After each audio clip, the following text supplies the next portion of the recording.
एक तरफ corona virus की वजह से दुनिया भर में तबाही मची है और दूसरी तरफ अमेरिका और ब्रिटेन में शोधकर्ताओं का कहना है कि उन्होंने नोवल कोरोना वायरस में सैकड़ों बदलाव देखे हैं। हालांकि इनमें से किसी भी शोध से ये पुष्टि नहीं हो पाई है कि इससे इसके संक्रमण पर क्या असर पड़ेगा और ऐसे वायरस के खिलाफ वैक्सीन कितनी प्रभावी होगी। वायरस में बदलाव आना साधारण बात है। सवाल ये है कि इनमें से किन बदलावों का असर संक्रमण की गंभीरता या रफ्तार पर पड़ता है। अमेरिका में हुए एक शुरुआती रिसर्च में कहा गया है कि नोवल कोरोना वायरस में खास बदलाव D614G ज्यादा हावी हो रहा है, जिसकी वजह से कोविड-19 बीमारी अधिक संक्रामक हो सकती है। हालांकि ये रिसर्च ना तो अभी औपचारिक रूप से प्रकाशित हुई है और ना ही दूसरे वैज्ञानिकों ने इसकी अभी समीक्षा की है। न्यू मैक्सिको में लॉस एलामोस नेशनल लैब के शोधकर्ता कोरोना वायरस में हो रहे उन बदलावों को ट्रैक करने की कोशिश कर रहे हैं जिससे इस वायरस का आकार बदल जाता है। ये research global initiative on sharing all influenza data के डेटाबेस के आधार पर की जा रही है। वैज्ञानिकों ने देखा कि इस खास बदलाव की वजह से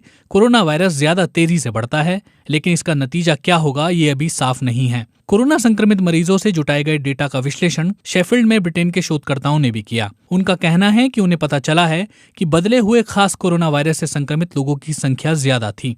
हालांकि उन्हें ऐसा कोई सबूत नहीं मिला जिससे ये साबित हो सके कि ऐसे लोग ज्यादा गंभीर रूप से बीमार होते हैं। यूनिवर्सिटी कॉलेज लंदन में हुए एक अन्य अध्ययन में कोरोना वायरस में हो रहे 200 बदलावों की पहचान की गई। इस शोध में शामिल प्रोफेसर फ्रांसवा बेलू ने कहा, वायरस में बदलाव आना अपने आप में एक बुरी बात नहीं है, लेकिन अभी हमारे पास ऐसा कोई प्रमाण नहीं है जिससे ये साबित हो कि कोरोना वायरस सामान्य से तेज या धीमी गति से बदल रहा है। अब तक हम ये नहीं कह सकते कि SARS-CoV-2 ज्यादा जानलेवा या संक्रामक हो रहा है। वहीं ग्लासगो यूनिवर्सिटी के शोधकर्ताओं ने भी कोरोना वायरस के बदलावों का विश्लेषण किया है। इस टीम का कहना है कि ये बदलाव चिंता का विषय नहीं है। उन्होंने निष्कर्ष निकाला कि असल में कोरोना वायरस में बदलाव नहीं हुआ है और अभी एक ही तरह के वायरस से कोविड-19 बीमारी फैल रही है। कोरोना वायरस में हो रहे इन छोटे छोटे बदलावों पर नजर रखना और उनका विश्लेषण इसलिए जरूरी है क्योंकि इससे वैक्सीन बनाने में मदद मिलेगी। कोविड-19 के लिए अभी कई वैक्सीन बनाने पर काम हो रहा है, लेकिन अगर वायरस में लगातार अलग अलग तरह के बदलाव होते रहे तो ये वैक्सीन कम असरदार भी हो सकती है। हालांकि अभी ये सारी बातें सिर्फ सैद्धांतिक रूप से कही जा सकती हैं, क्योंकि वैज्ञानिकों के पास